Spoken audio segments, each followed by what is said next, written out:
इतनी महंगी साड़ी लेने की तुम्हारी हैसियत है क्या? क्या तुम्हारे माँ बाप ने तुम्हें कभी इतने महंगे कपड़े दिलाए थे? मॉल के बीचों बीच प्रदीप की यह तेज आवाज सुनकर शिल्पा के हाथ कांप गए। उसके हाथ में पकड़ी 8,000 रुपए की साड़ी धीरे धीरे नीचे झुक गई। आसपास खड़े लोग उनकी तरफ देखने लगे। शिल्पा ने नम आंखों से सिर्फ इतना कहा, अगर महंगी है तो रहने दीजिए, मुझे नहीं चाहिए। लेकिन प्रदीप का गुस्सा शांत नहीं हुआ।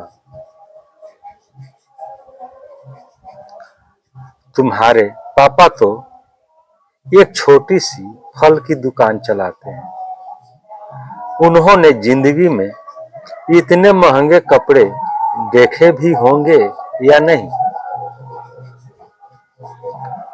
यह सुनते ही शिल्पा के चेहरे का रंग उड़ गया। जिस पिता ने अपनी सारी जमा पूंजी बेटी की पढ़ाई और शादी में लगा दी थी, आज उसी पिता का अपमान उसकी आंखों के सामने हो रहा था। वह चुपचाप मॉल से बाहर निकल आई। उस रात उसने खाना भी नहीं खाया। वह पूरी रात अपने पिता की तस्वीर देखकर रोती रही। उधर उसके पिता रामलाल अपनी छोटी सी दुकान पर रोज की तरह सुबह से रात तक मेहनत कर रहे थे। उन्हें नहीं पता था कि उनकी बेटी के आत्मसम्मान को उनके गरीब होने का ताना देकर कुचल दिया गया है। कुछ दिनों बाद रामलाल को यह बात पड़ोस की एक महिला से पता चली। उन्होंने किसी से कोई शिकायत नहीं की। बस अगले ही दिन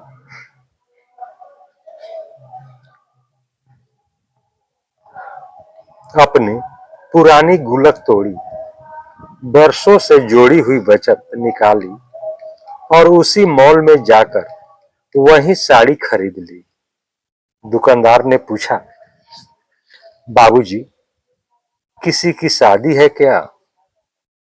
रामलाल मुस्कुराए और बोले, नहीं बेटा, मेरी बेटी की इज्जत खरीदने आया हूं। अगले दिन वे बिना बताए बेटी के घर पहुंचे।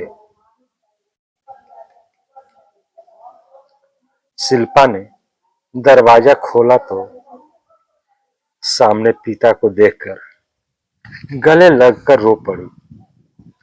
रामलाल ने मुस्कुराते हुए पैकेट उसके हाथ में रखा।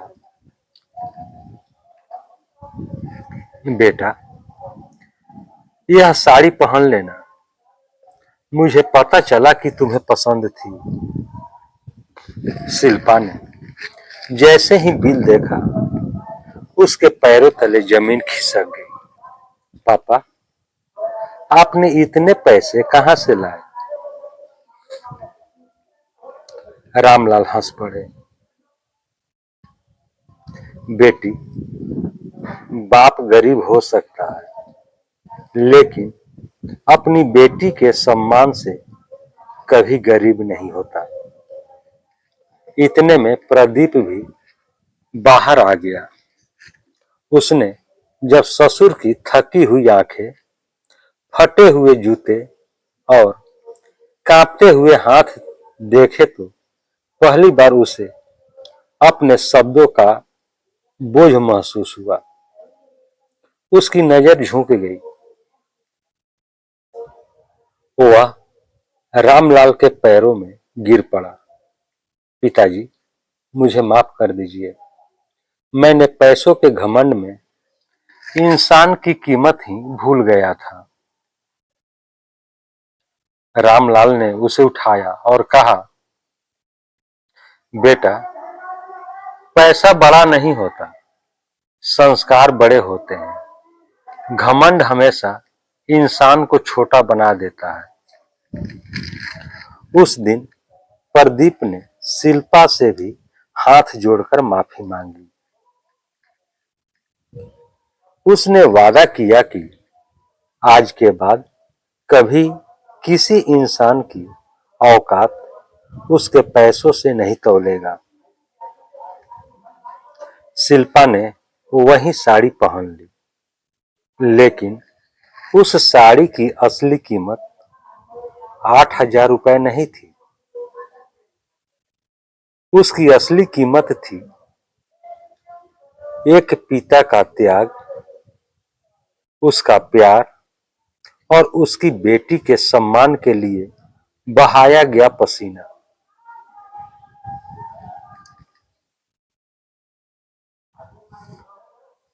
इस कहानी से यह सीख मिलती है कि कभी भी किसी के माता पिता या उनकी आर्थिक स्थिति का मजाक मत उड़ाइए।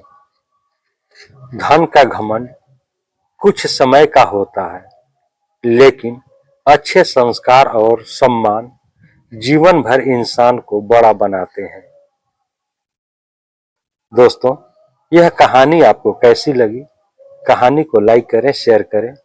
चैनल पर नए हैं तो चैनल को सब्सक्राइब कर लें, बेल आइकन का बटन दबा दें कि आपको इस तरह की कहानियां हमेशा मिलती रहे। अब हम लोग अगले कहानी के साथ फिर से मिलते हैं। तब तक के लिए जय हिंद, जय भारत।